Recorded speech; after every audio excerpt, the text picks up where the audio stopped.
देखिए, बिल्कुल अरविंद केजरीवाल के जवाब को अगर हम ध्यान से पढ़ें तो सबसे अंत में उन्होंने लिखा हुआ है कि जो वजह मैं बता रहा हूं ये स्पष्ट नहीं हो पा रहा है कि आपने मुझे समन क्यों भेजा है। उन्होंने जिक्र किया है भारतीय जनता पार्टी के नेताओं के बयान का। वो ये भी कह रहे हैं कि मुझे कानून के हिसाब से ऐसी सलाह मिली है कि ये जो समन है ये कानून के सामने नहीं टिक पाएगा। तो जब अरविंद केजरीवाल ये बात कह रहे हैं तो ये स्पष्ट है कि बकायदा उन्होंने सलाह मशवरा किया वकीलों की टीम के साथ, अपनी लीगल टीम के साथ, और उसके बाद ये जवाब लिखकर भेजा है। दूसरी तरफ ईडी की तरफ से जो जानकारी सामने आई है कि जल्द ही दोबारा ईडी समन भेज सकती है। देखना यह होगा कि क्या ईडी अरविंद केजरीवाल के जवाब का भी जवाब दाखिल करेगी या फिर उन्हें एक सामान्य समन भेज दिया जाएगा। लेकिन फिलहाल कुछ देर पहले मेरे पीछे जो आप मुख्यमंत्री आवास देख रहे हैं, यहां से अरविंद केजरीवाल रवाना हो गए हैं मध्य प्रदेश के लिए, और अगले कुछ दिनों का प्लान भी हमारे पास आ गया है। यानी कि आज 2 नवंबर को अरविंद केजरीवाल मध्य प्रदेश के सिंगरौली में जाएंगे,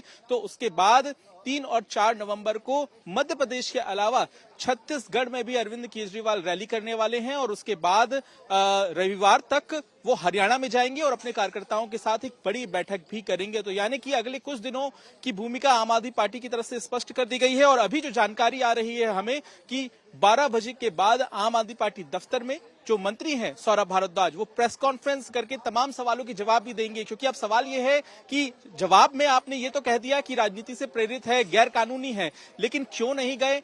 क्या उन्होंने ये कहा कि मुझे बाद का समय दे दिया जाए, या बाद का समय आम आदमी पार्टी या अरविंद केजरीवाल मांगेगी? ये सवाल अभी भी बरकरार है और सवाल का जवाब अब आम आदमी पार्टी इस प्रेस कॉन्फ्रेंस में दे सकती है। नेहा, देखिए, इस पूरे महीने चुनाव होने हैं अलग अलग राज्यों में, और जाहिर है कि हर राज्य में आम आदमी पार्टी ने अपने उम्मीदवार का ऐलान किया है। स्टार प्रचारकों की जो लिस्ट जारी हुई है, जाहिर है उसमें सबसे ऊपर अरविंद केजरीवाल का नाम है, और ऐसे में पहले से शेड्यूल तैयार है कि अरविंद केजरीवाल किस राज्य में कब जाएंगे और प्रचार करके वोट मांगेंगे। इसके बाद देखना यह भी होगा कि क्या दूसरा समन जब ईडी द्वारा भेजा जाता है तो उसका भी क्या अरविंद केजरीवाल दफ्तर की तरफ से जवाब दिया जाता है। क्योंकि अभी ये जानकारी सामने आई है कि जब समन का जवाब दिया है अरविंद केजरीवाल ने, तो ईडी दोबारा समन भेज सकती है।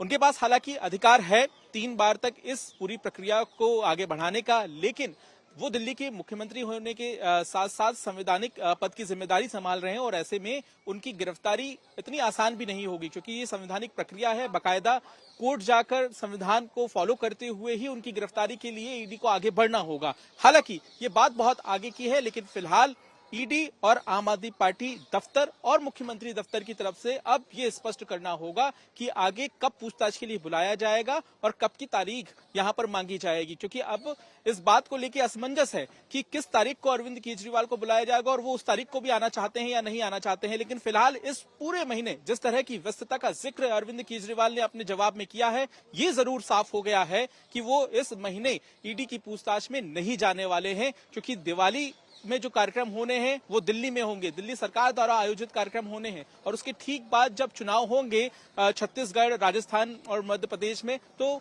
वहां पर अरविंद केजरीवाल अपने कार्यकर्ताओं और उम्मीदवारों के समर्थन में रैली करने के लिए पहुंचेंगे। तो यहाँ पे अहम बात यह हो जाती है कि इस कानूनी जवाब के बाद क्या कोर्ट का रास्ता अभी भी आम आदमी पार्टी के पास बचा है, और प्रेस कॉन्फ्रेंस करके शायद इसी बात की जानकारी आम आदमी पार्टी के नेता देने वाले हैं।